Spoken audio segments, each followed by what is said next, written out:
परमात्मा का, जैसे कहते हैं परमात्मा का अलग से शरीर है, तो परमात्मा ने मेरे को एहसास दिला दिया कि हाँ मैं परमात्मा हूँ, मैं तेरे लिए आया हूँ। कहते बेटे, परमात्मा ने मेरे लिए मेरे सिर पे हाथ रख के शब्द गाया, क्यों भूली घर अपना, मन में देख विचार। परमात्मा ने जब ये बाणी पढ़ी, मैं बहुत रोई, बहुत दिल खराब हुआ। परमात्मा कहते बेटे, कोटों में तू एक है मेरी बेटी। कहते तू नहीं जानती तू क्या है मेरे लिए। तू वहां पे मेरे को, मैं तुम्हें लाडों से रखता था सतलोक में। गुरुजी ने ऐसे नहीं कहा कि उन्होंने ऐसे नहीं कहा कि मैं एक परमात्मा का भेजा हुआ परदास हूँ। उन्होंने मेरे को सीधा ऐसे कहा कि मैं तेरे लिए यहाँ पे आया हूँ, तो मैं कैसे ना मानूं कि वो परमात्मा है जी। हम उनके लिए इसीलिए आते, मेरे तो हर सांस उनसे शुरू होके उन्हीं पे खत्म होती है। मेरा उन पे इतना, मैं कहती हूँ मैं उनके बिना मेरी सांस नहीं चलेगी, बस वो मेरी सांस है परमात्मा।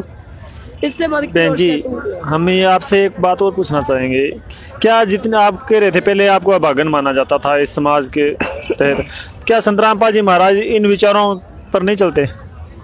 बिल्कुल नहीं चलते। संत परमात्मा के लिए उनके शिष्य भी नहीं चलते, उनके शिष्य भी नहीं, इन डंबरों को बिल्कुल नहीं मानते। कहते हैं ना, भूल भुलैया में जियूं थी, सतगुरु ने आन जगाई सखी। परमात्मा ने आके जगा दिया, परमात्मा ने हिला दिया, उस आत्मा को जोड़ दिया। हम तो भूल भुलैया में जी रहे थे। कोई कहता था ना, चल बेटा पीछे चल देते, चल वो मंदिर में भगवान है, मंदिर में चल देते, गुरुद्वारे में भगवान है, गुरुद्वारे में चल देते। लेकिन हमें तो कहीं नहीं मिला। अगर मिला तो यही मिला, संत Rampal ji is real God. बस वही है ग्रेट जॉन।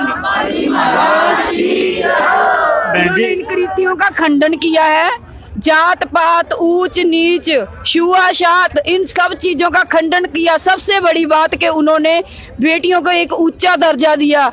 जैसे हम देखते हैं आम समाज में, आज मेरे को देख कहते हुए बिल्कुल भी शर्म नहीं आएगी कि जब लड़की प्रेग्नेंट होती है तो उसको कहते तुम मंदिर में मत जाना, अशुद्ध हो गई। क्यों भाई, क्यों शुद्ध हो गई? क्या तुम वो जो जिसके पास जा रहे, क्या तुम उसके बच्चे हो? तुम नहीं अशुद्ध होते, तुम भी तो अशुद्ध हो, फिर अशुद्ध से पैदा हुए। तो परमात्मा ने उस लड़की को इतनी पावर दे रखी है कि तुम्हें जीवन दिखा दिया उसने, तुम्हें ये समाज दिखा दिया, ये जिंदगी दी है। इसमें परमात्मा ने कहा जब कोई प्रेग्नेंट होती है तो भी वो पवित्र है, वो माँ की पूजा करो। उसने तुम्हें 9 महीने गर्भ में रखा, फिर जब किसी को पीरियड्स आते कहते ये तो छूत है, ये बात वहां पे नहीं जाएगी। क्यों नहीं जाएगी? गुरुजी कहते कोई छुआछूत नहीं, परमात्मा सबके लिए। परमात्मा ने तुम्हें बना दिया बेटा, तू लड़की नहीं है। तू ये सोचना नहीं था कि तू लड़की है, लड़की लड़का सब बराबर। उनके लिए परमात्मा ने इक्वल कर दिया सब कुछ। उनके लिए कौन से नियम है? फिर संत रामपाल जी महाराज के शिष्यों के लिए कौन से नियम है? उनके जी सबसे सर्वप्रथम नियम ये है कि छुआछूत नहीं करनी। परमात्मा ने दूसरा किया है कि जात पात नहीं माननी बिल्कुल भी। तो मेरे को सबसे ज्यादा बड़ी अच्छी बात यही लगी कि जात पात बिल्कुल भी नहीं है, छुआछूत नहीं है, कोई ऊंच नीच नहीं है। जहाँ पे अगर राष्ट्रपति भी आएगा चाहे भिखारी आए, दोनों के लिए जी दरी बिछी होगी, वहीं पे बैठेंगे, इकट्ठे बैठेंगे, उनके लिए सब बराबर है। ठीक है, कोई भी एपी कल्चर नहीं है वहाँ पे कुछ भी नहीं है। परमात्मा ने सबको बराबर रखा हुआ है। उनके लिए वो कहते हैं मुझे क्वांटिटी नहीं चाहिए, मुझे इकट्ठ नहीं चाहिए, मुझे क्वालिटी चाहिए। मुझे सब में मेरे नियमों पे जो चलेगा, सिर काट के थैली पे रख के फिर आना मेरे मार्ग पे, नहीं तो पीछे रहो। कोई जरूरत नहीं, उन्होंने कट नहीं करना। उन्होंने सिर्फ ये कहा है अगर मेरे इस मार्ग पे चला है तो तली पे सिर धर के आना। ठीक है, उनके इतने नियम अच्छे हैं, मैं तो इतना उन पे कुर्बान जाती हूँ। मालिक ने हमारे पे कोई बोझ नहीं है। कोई हम जैसे, हाँ जी तुमने अगर तुम मैरिड हो जाते हो तो तुमने ये करना है, तुमने संदूर लगाना है, तुमने लिपस्टिक लगानी है, तुमने ये वो, तुमने दहेज लेकर जाना है तो ही तुम बसोगे। ना जी, हमारे गुरुजी ने ये सब दहेज प्रथा को बिल्कुल ही खत्म कर दिया। इसको रीति की जड़ खड़ेद के रख दी परमात्मा ने। कल एक वीडियो वायरल हुई थी देश प्रथा के खिलाफ संत रामपाल जी महाराज के जो शिष्यों की, उसके बारे में क्या कहना चाहोगे? वो बहुत अच्छी वीडियो है। उसमें परमात्मा ने ये बताया, उसमें परमात्मा के बच्चों ने ये दिखाने की कोशिश की है कि हमारे परमात्मा इस कुरीति को जड़ से खत्म कर देंगे। बेटियां ससुराल वाले ऐसे रखते हैं, खुश रखते हैं? बिल्कुल खुश रखते हैं। देखो जी, ये मेरे हस्बैंड हैं, इनके घर में मेरी शादी अभी 1.5 साल ही हुई को मैं इनके घर गई। जब इनके घर में मेरी इतनी अच्छी आओ भगत करी परमात्मा की दया से। हमारे गुरुजी का सबसे पहले कहते हैं ना, जब तुम घर से चलो तो मंगलाचरण करना है, तो मेरा सबसे पहले स्वागत मंगलाचरण करके ही किया गया था। हमारे कोई ऐसे तिल चौड़ी को पैर नहीं लगाया गया, कुछ नहीं हमारे जी, कुछ खर्च नहीं हुआ, कुछ भी 1 रुपया खर्च नहीं हुआ जी। कोई 100, 200, 500 कुछ भी नहीं, कुछ लेन देन नहीं, कुछ लेन देन नहीं हुआ जी, कुछ भी नहीं हुआ। मालिक की दया से, परमात्मा की दया से बहुत अच्छा जीवन। आपको अगला जैसे आपका ससुराल वाला घर है, वो कैसे लगता है? बहुत अच्छा लगता है, स्वर्ग लगता है मालिक की दया से। परमात्मा कहते हैं ना, जिस घर में मेरे नाम परमात्मा के नाम की जोत होती है तो वो मिन्नी सतलोक है मेरे लिए। तो जी जहाँ पे परमात्मा वो मिन्नी सतलोक है, मेरे को तो सब बराबर लगता है। मेरे को तो ये लगता ही नहीं है कि मैं कहीं पे वो मेरी ससुराल है। मेरे को तो ये लगता है मैं मायके में हूँ। मैं मायके से भी बढ़ के अच्छे लगते हैं मेरे को, बहुत अच्छे से। शॉर्ट में पूछना पड़ता है एक और, ये कोरोना वायरस पे आपका जो ट्वीट टैग किया था, हैशटैग किया था, कोरोना वायरस में संतरामपाल जी महाराज का बहुत बड़ा योगदान है, वो ठीक कर सकते हैं क्या? सत्य में ये बात सत्य है? बिल्कुल सत्य है जी, बिल्कुल सत्य है, 101% सत्य है। कैसे कर सकते हैं? परमात्मा भक्ति विधि ऐसी देते हैं कि आप उस भक्ति विधि के अनुसार अगर आप उस परमात्मा के दर्शाए हुए नियमों के साथ भक्ति करोगे, आप क्योंकि परमात्मा ने मांस खाना निषेध कर दिया, मांस नहीं खाओगे, मांस मिट्टी को हाथ नहीं लगाओगे, तुम्हारे घर में मीट, अंडा, शराब, अफीम ये चीजें नहीं आएंगी, तुम्हारा शरीर स्वस्थ रहेगा। तुम अच्छे फल फ्रूट मेवे खाओगे तो आपके शरीर में आप भी स्वस्थ आएगी। बाकी तुम भक्ति करोगे उससे और भी स्वस्थ आएगी, तो आपको कभी कोई ला इलाज बीमारी लग ही नहीं सकती। ये परमात्मा का हम सब शिष्यों पे आशीर्वाद है। अच्छा, एक और डिफरेंस बताना आप, जैसे आप मांस खाने को संतरामपाल जी महाराज गलत बताते हैं और वैसे है भी गलत, लेकिन हम आपसे एक सवाल करना चाहते हैं। हाँ जी। जैसे हम बच्चे हैं जो टीचर से पूछते हैं, कहते मांस तो जैसे जीव है वो तो दही में भी होते हैं। हाँ जी। कोई भी हम फल फ्रूट खाते हैं उनमें भी होते हैं। हाँ जी। तो एक उसमें भी जीव है और एक बड़े जीव को काटने में क्या पाप है?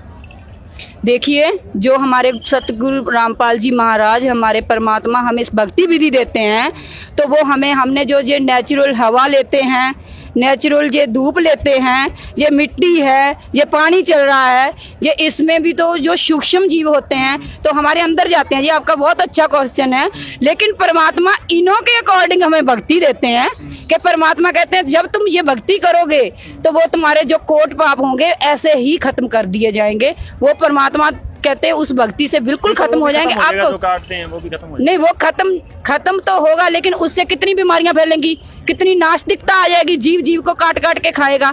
तो परमात्मा इन चीजों को खत्म कर रहे हैं। तो परमात्मा जब ये आशीर्वाद दे रहे हैं कि परमात्मा कहते हैं ये चीज को छोड़ दो, जब हम इस चीज को छोड़ देंगे तो परमात्मा आशीर्वाद भी देंगे कि हमारा उन चीजों की तरफ ध्यान ही नहीं जाएगा, तो हम बिल्कुल स्वस्थ रहेंगे। तो ना कोई जीव जीव को काटेगा, सब में शुद्धता आ जाएगी, वातावरण में शुद्धता आ जाएगी। जो मालिक की दया से हम घर में ज्योति हवन करते हैं उससे शुद्धता आती है, एनवायरनमेंट फ्रेश होगा, जीव भी फ्रेश होंगे, सब हर एक चीज को परमात्मा ने फ्रेश कर देना है पूरे। इतना अच्छा समाज तैयार कर रहे हैं संतरामपाल जी महाराज, फिर भी वो जेल में क्यों है? और जो आप बोल रहे हो जैसे जो टीवी चैनलों पे जो अश्लील फिल्में चलाते हैं और कहते हैं उनको स्टार बना रखा है, ये क्या ऐसा क्या हो रहा है? देखिए, साच को आँच नहीं होती। परमात्मा कहते हैं साच कहूँ तो जग ना मानने, झूठ कही ना हो जाई हो। परमात्मा कहते हैं साच कहे तो कोई नहीं मानता। गुरु नानक देव जी आए, क्या कहते थे लोग? ये तो कोराइया है। उसने सच पे चलने की आवाज उठाई उन्होंने।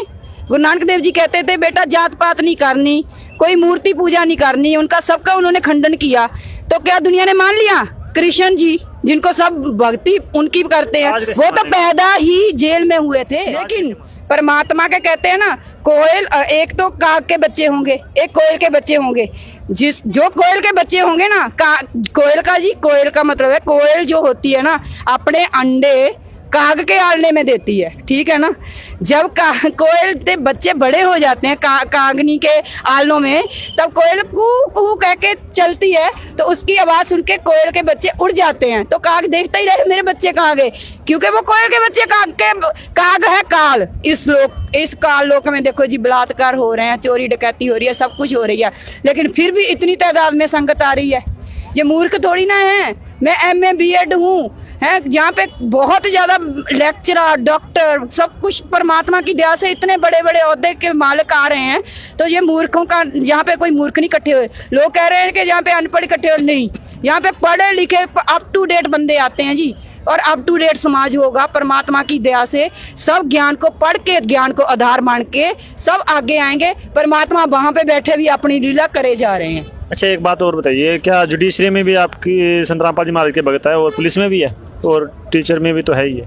परमात्मा के भगत हर जगह पे। फिर वो कैसे अपने आप को सेटल कर लेते हैं वहाँ पे? क्योंकि संतराम पाजी महाराज तो कहते हैं रिश्वत ना लेना और ना देना, और वो कैसे सेटल करें? परमात्मा की भक्ति ही ऐसी है भैया कि वहाँ पे कोई ना रिश्वत देता है ना लेता है, और परमात्मा ने एक अच्छा समाज से समाज सुधारक हैं वो। परमात्मा ने समाज को सुधारना है, किसके जरिए? हमारे जरिए। अगर परमात्मा, मैंने जैसे पहले ही बोल के हटी हूँ कि परमात्मा को क्वांटिटी नहीं चाहिए, परमात्मा को इकट्ठ नहीं चाहिए, क्वालिटी चाहिए। क्वालिटी उनको परमात्मा ने कहते हैं जो मेरे नियमों पे चलेगा वो आ जाओ, और परमात्मा के वही परमात्मा से नाम लेगा, वही परमात्मा को अपनाएगा जो परमात्मा